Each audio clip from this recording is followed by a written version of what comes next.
stirring in his sleep. His eyes dart beneath closed lids, his breathing quickens. He's dreaming. But what did he think was happening? Was it a message from the spirits, or just his mind at play? Let's step back tens of thousands of years to uncover how early humans may have understood dreams and the mysterious world of sleep. 1. Firelight and shadows. Part 1. Night falls over a prehistoric camp. The only light comes from the fire, its flickers turning stone walls into moving storytellers.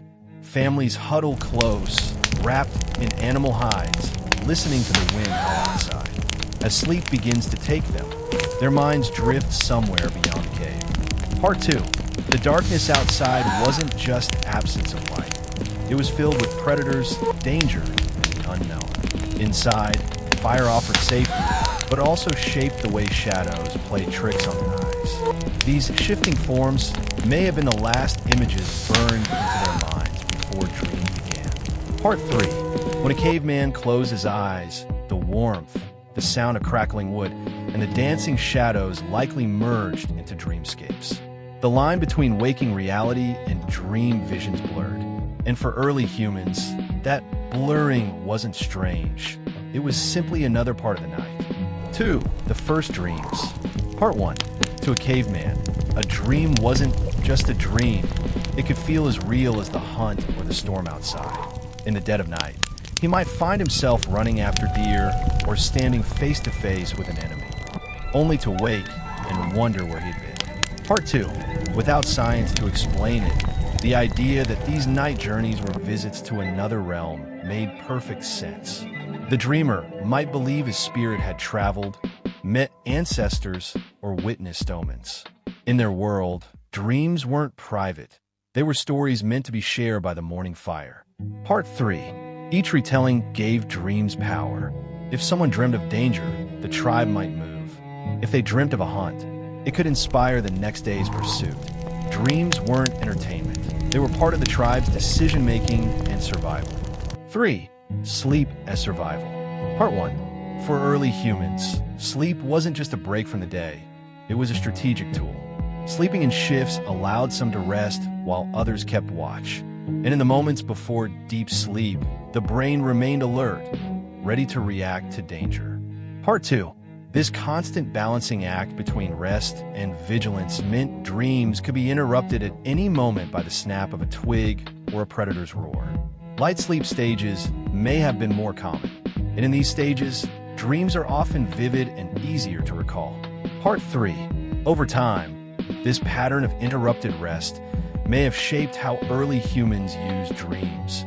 A rehearsal space for threats, a mental playground for solving problems, and a quiet theater where the mind could prepare for the unexpected. 4. Cave art and dream worlds. Part 1. Step into a painted cave in France or Spain, and you'll see wild animals charging across the walls, hunters in pursuit, symbols whose meanings are lost to us. Some anthropologists believe these images weren't just daily memories. They could have been dream visions. Part 2. In dreams, boundaries bend. Animals might glow, humans might fly. The world might shift from day to night in a heartbeat. The surreal nature of some cave art, giant animals, distorted perspectives, mirrors the logic of dreams more than waking life. Part 3. By painting these images, cavemen may have been preserving not just events they saw, but worlds they imagined or visited in sleep. In this way, their dreams outlived them, frozen on stone for tens of thousands of years. 5. Dreams and the spirit world. Part 1. In many tribal societies today, dreams are considered doorways to the spirit world. It's likely early humans felt the same. A dream wasn't random. It was a message from something beyond. An ancestor's face, a mysterious animal, or a strange voice all carried meaning. Part 2. Shamans or spiritual leaders may have been dream interpreters, guiding the tribe based on these visions. A dream of illness could mean the need for healing rituals. A dream of abundance could inspire a hunt or gathering. Dreams became a bridge between human life and the unseen. Part 3. Whether these interpretations were accurate didn't matter. What mattered was the belief. In a dangerous and unpredictable world, dreams gave people a sense of guidance, comfort, and connection to forces larger than themselves. 6. From Myth to Mind. Part 1. Not all cavemen may have believed in spirits. Some could have noticed patterns. Dreams often reflected fears, daily events, or desires. The hunter who dreamt of deer likely saw them the day before. The woman who dreamt of fire might have been cold at night. Part 2. This early form of reasoning planted seeds for a different kind of thinking. Maybe dreams weren't messages from gods, but something the mind created from memories and emotions. They couldn't test it scientifically, but the shift from magic to observation was beginning. Part 3. That quiet mental step from unquestioned belief to curiosity was monumental. It's the same step that would, tens of thousands of years later, give rise to psychology, neuroscience, and the modern study of sleep. 7. What they knew without knowing.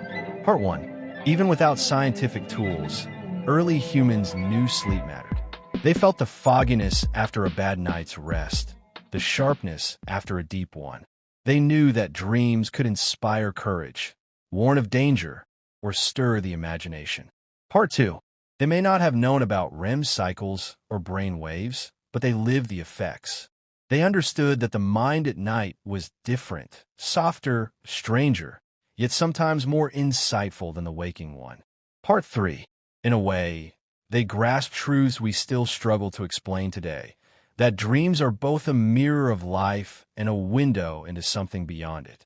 And maybe, just maybe, that's all the understanding they ever needed. Conclusion. We've journeyed through firelit caves, stepped into the dream worlds of our ancestors, and seen how early humans turned the mystery of sleep into art, myth, and survival. They didn't have science, but they had stories, instincts, and an uncanny awareness that the night was more than rest. Even now, with brain scans and sleep labs, we're still chasing answers they felt in their bones, that dreams are both part of us and something beyond us. What do you think early humans saw in their dreams? Spirits, memories, or something we still haven't discovered?